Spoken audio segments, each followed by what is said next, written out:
Yan doon. Kanino ba yung isa sa kanila? Hindi po, sasakyan po ng barangay Kape. po lahat. Sasakyan ng barangay lahat? Sabi ko nga sa isip ko, sir, magsasakyan ng basura doon, yun lang. Pati yung sasakyan ng basura, sabi mo, siguro pwede ng pagtsagaan nyo. Sabi tayo guys, walang tinapay.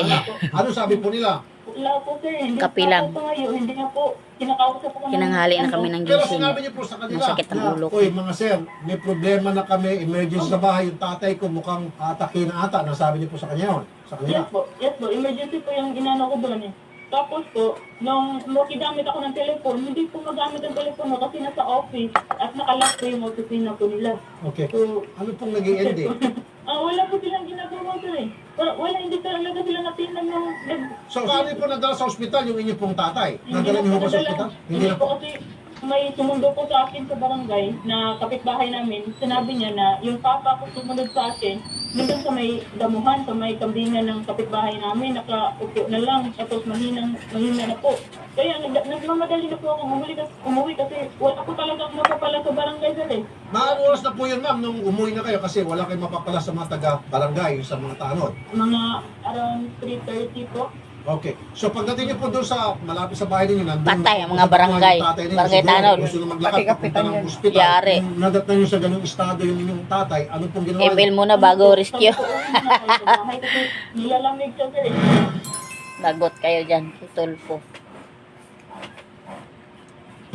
So ma'am, nadala Hindi niyo ba- pa ba sa sinadol na ba hospital siya yung niyan? tatay niyo? Oo. COVID. Hindi na po nga COVID eh. nakauwi sa bahay. 3 years ago Okay, eh. so hindi Sinadol na nakauwi sa yan. bahay, ibig sabihin, doon na mismo Kailan sa damuhan, COVID? doon na siya nalapitan ng 2020. hininga, unfortunately. Malapit na po sa bahay namin, sir. Kasi pinilit ko niya maglakad kahit nanghihina na po, sir, para lang makauwi sa bahay. Kasi hindi ko po siya maiwan doon sa Ay, hindi damuhan pa. habang naghahanap Ay, po ako ng sinadol. signal. Parang hindi pa siya sinadol. Parang hindi pa. Para po madala po siya. Nasa linyang telepono si Chairman Marlene Hello, guys. Macua, Barangay Good Pulang morning Bato, po. Cebu. Chairwoman Marlene, Hello, sir. I'm buntag. sorry ma'am, hindi po magandang umaga po namin ngayon.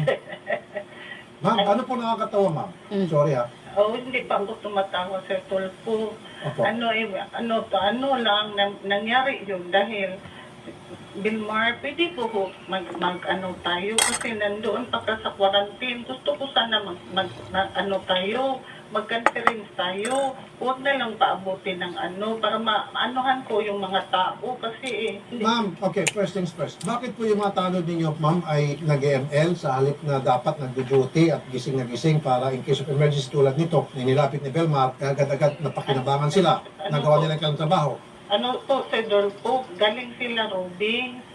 Para hindi makatulog, naglalaro. Sabi nila, naglalaro lang kami kap. Yung iba, pinupuyat na talaga kasi magro-robing kami dahil sa Sino? kami ngayon. Ma'am,